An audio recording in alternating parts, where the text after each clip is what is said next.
नमस्कार मित्रों, आप सभी का स्वागत है हमारे यूट्यूब चैनल स्वरा अनअकैडमी क्लासेस पर।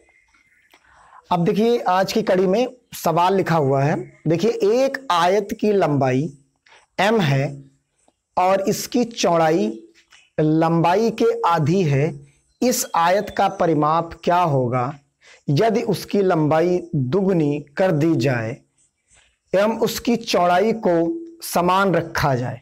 यानी यहां आयत के परिमाप से सवाल पूछा गया है, यानी आयत का जो परिमाप है इससे रिलेटेड पूछा गया है। तो यहां तो पहले हमारे दिमाग में आ जाना चाहिए कि आयत के परिमाप का सूत्र क्या होता है। आयत होता कैसा है कि जिसकी आमने सामने की भुजाएं समान हो, समांतर हो, इस तरीके का, और उनके बीच का कोण जो है 90 डिग्री का हो। आयत की अगर हम डिफिनीशन समझें पहले तो क्या है, उनके बीच का एंगल जो होता है वो 90 डिग्री का, सारे के सारे एंगल जो है 90 डिग्री के होते हैं। और उनके सामने आमने सामने की जो भुजाएं होंगी वो हमेशा बराबर यानी इक्वल और पैरेलल होती हैं। तो ये चीज इनकी हो गई, यानी सारी भुजाएं समान नहीं होंगी, सिर्फ आमने सामने की भुजाएं समान होंगी। अगर सारी भुजाएं समान हो जाएं तो वो एक तरीके का वर्ग हो जाता है, तो वो वर्ग कहलाएगा। लेकिन हमें वर्ग की बात नहीं करनी है, यहां हमें आयत की बात करनी है। तो आप समझ सकते हैं कि ये चीज आयत हो गई, जैसे हमने बनाया है। ये हमारे पास आयत है, ए बी सी और डी आयत है। अब उसने कहा क्या क्या है उस चीज को समझते हैं। कहा कि एक आयत हमने लिया, तो ये मान लीजिए हमने आयत लिया, इसकी जो लंबाई है वो m है। ये उन्होंने बताई कि ये जो लंबाई है वो m है और इसकी चौड़ाई लंबाई के आधी है, यानी ये चीज इसके आधी है। यानी ये m है तो ये m/2 है। दो चीजें हो गई, यानी जो सवाल है वो यहां तक हमने हल कर लिया, मान लीजिए। अब आगे की बात करते हैं। इस आयत का परिमाप क्या होगा, यानी अब हमें परिमाप निकालना है यदि उसकी लंबाई दोगुनी कर दी जाए। अब इसके बगल में ही हम एक आयत बना लेते हैं फिर से, और कर देते हैं इसकी जो इन्होंने कहा, यानी 2 गुना कर देते हैं। तो हमारे पास 2m आ गया। अब उन्होंने कहा कि m उसकी चौड़ाई को समान रखते हैं, यानी चौड़ाई में कोई भी परिवर्तन नहीं करना है हमें। तो यहां पर क्या आएगा, ये m/2 ही रहेगा। अब इन्होंने कहा परिमाप निकालने के लिए, तो परिमाप का अगर हम फार्मूला लगाएं तो आसानी से निकाल सकते हैं, सभी को लगभग याद रहता है। अगर ना भी फार्मूला हम भूल भी जाएं कि हमें फार्मूला नहीं याद रहा, तब की उस स्थिति में क्या करेंगे। जैसे एग्जाम हॉल में बैठे हैं, स्किप कर गया, नहीं याद आया बहुत सारे लोगों को, तो क्या करेंगे, क्योंकि ये हमने अभी प्रॉपर्टी बताई थी कि ये क्या है, दोनों बराबर होती है, तो ये भी तो 2m होगी और ये भी m/2 होगी।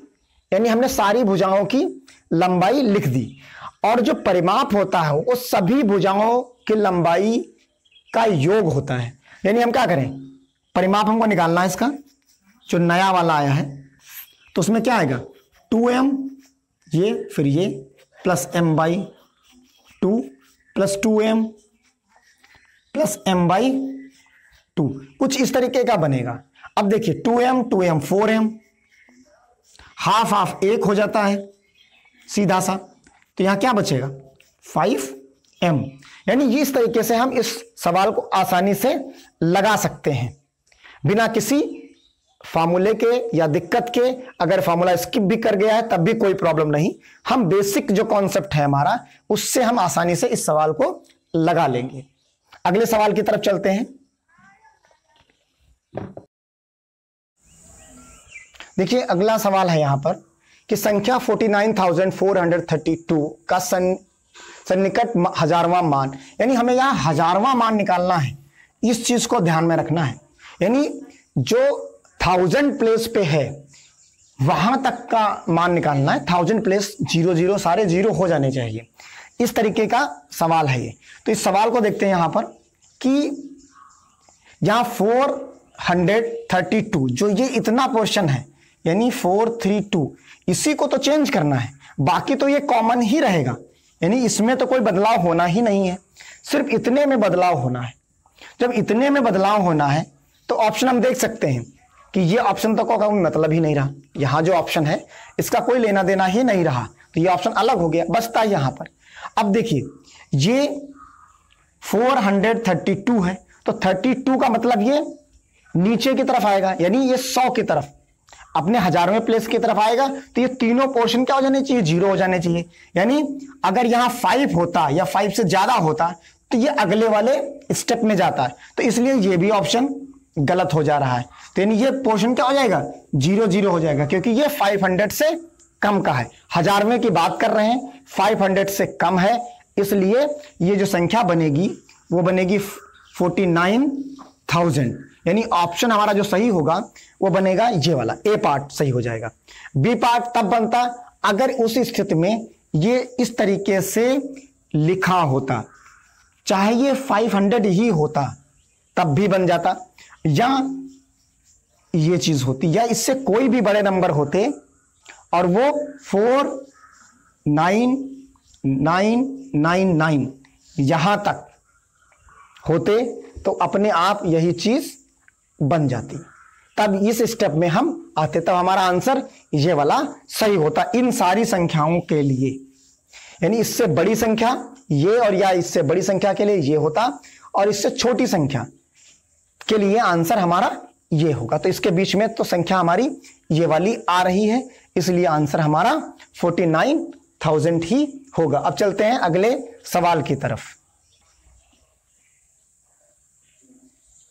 देखिए यहां जो सवाल नंबर 3 है हमारा, वो 500 सेंटीमीटर, 50 मीटर एंड 5 किलोमीटर ये सवाल दिया गया। ऑप्शन दिए गए हैं सामने जो लिखे हैं, यानी ऑप्शन जो लिखे हैं उनमें सब में मीटर है, यानी हमको जो इसका आंसर देना है वो मीटर में देना है।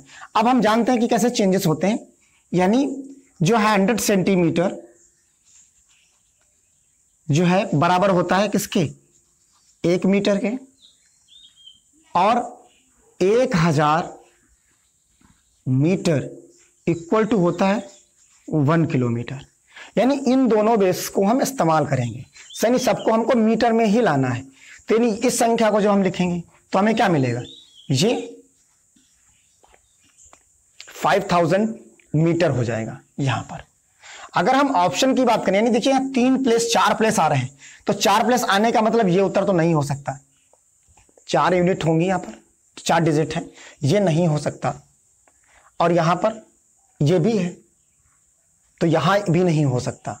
यानी यहां पर तो अपने आप सारे ऑप्शंस जा रहे हैं, क्योंकि 4 प्लेसेस तक आ रहा है यहां पर, तो इसलिए सीधा सा हम देख सकते हैं कि यही ऑप्शन हमारे पास बचता है। अब लगा के देख लेते हैं। देखिए ये 50 मीटर है, तो यानी 50 मीटर, तो यहां मीटर में सब कुछ चेंज है ही है।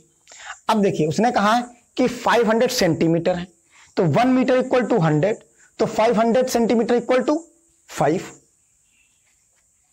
ऐड कर लीजिए, तो 5505 ये आसानी से सवाल लग जाता है। इस तरीके से इजी वे में लगा लेंगे इसको। अगले सवाल की तरफ चलते हैं।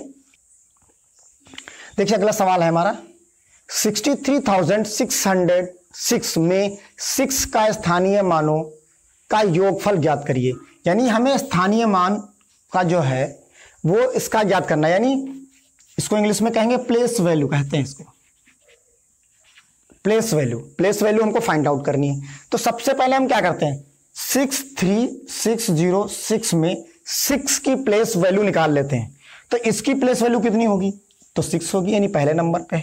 इसका स्थान, यानी ये किस स्थान पर आता है यही निकाला जाता है। ये इकाई पर आया तो इकाई लिख दिया गया, ये इकाई दहाई सैकड़े नंबर पे आए तो इसका सैकड़ा लिखा जाएगा। सीधा सा मतलब है, वो जिस स्थान पर आता है वही उसकी स्थानीय मान होता है, जो संख्या जिस स्थान पर आएगा। देखिए इन दोनों का मान हमने निकाल लिया है 6 और 6, यानी 2 प्लेस का जो मान है वो हमने निकाला है। 6 आया है, एक का 600 आया। थर्ड वन का निकाल लेते हैं, तो इसका क्या आएगा 1 2 3 4, यानी इसके बाद क्या आएंगे 40 आएंगे। अब देखिए ये चीज हमारे पास निकल के आती है। अब आंसर हम निकाल लेंगे, यानी ये पहले वाले स्थान पे आएगा 6 आ जाएगा, फिर ये 0 आ जाएगा यहां पर, यानी दूसरे प्लेस पे 0 आएगा, फिर 6 आएगा, इस तरीके से 6 0 6, फिर अगले वाले में क्या आएगा 0 आएगा और ये 6 आएगा। इस तरीके से हमने इसको फाइंड आउट कर लिया। यानी यहां पर हमको क्या कर देना था, ऐड कर देना था। जिसको नहीं समझ में आ रहा देख लीजिए, एक अलग लिखे दे रहे हैं, या 6 0 0, फिर उसके बाद है 0 0 0 0 6। ये चीज है यहां पर हमको ऐड करनी है इस जगह पर। तो यहाँ क्या आएगा, 6 आएगा, 0 आएगा, यहाँ 6 आएगा, 0 और 6। यानी हमारे पास जो आंसर बनेगा वो ये बनेगा, 60,606 बनेगा। तो अब देख लीजिए आंसर यहाँ पर क्या है हमारे पास। यहाँ पर ये ऑप्शन था 606618, ये यानी फोर्थ वाला ऑप्शन जो हमारा वो सही हो जाता है। जो ऑप्शन आएगा हमारा वो 60,606 इसका आंसर होगा। इसी में एक चीज और समझ लेते हैं, जैसे यहां पर जब उसने इस ऑप्शन में प्लेस वैल्यू पूछी, अगर वो भी फेस वैल्यू पूछ लेता, अंकित मान पूछ लेता। अब फेस वैल्यू मतलब समझ लीजिए उस पर्टिकुलर संख्या की फेस वैल्यू क्या होगी। अगर वो यही कह देता अभी इस जगह पर कि 6 की प्लेस वैल्यू फाइंड आउट करिए, प्लेस वैल्यू की जगह पर फेस वैल्यू यानी अंकित मान निकालना होता, तो हम यहाँ क्या करते, जो नंबर लिखा होता उसी संख्या का वही नंबर होता है। यानी अब यहाँ पर स्थान तो बताना नहीं, इसका चेहरा यानी मान लीजिए चेहरे की जो वैल्यू है वो वही तो रहेगी, उसमें कोई बदलाव तो होगा नहीं। तो देखिए इसका क्या है 6 आएगा, इसका भी क्या आएगा 6 आएगा, इसका क्या भी आएगा 6 आएगा। यानी इन तीनों को ऐड कर देते तो आंसर क्या मिलता है 18। यानी तब उस स्थिति में हमारा ऑप्शन थर्ड सही हो जाता है। यानी जब हमसे फेस वैल्यू पूछी जाती, यानी दोनों कॉन्सेप्ट हमने समझ लिए, एक तो प्लेस वैल्यू का और एक ऑप्शन जो हमने समझा है वो फेस वैल्यू का। तो ये दोनों एक साथ एक ही सवाल के माध्यम से हमने समझ लिए। अब चलते हैं अगले सवाल की तरफ।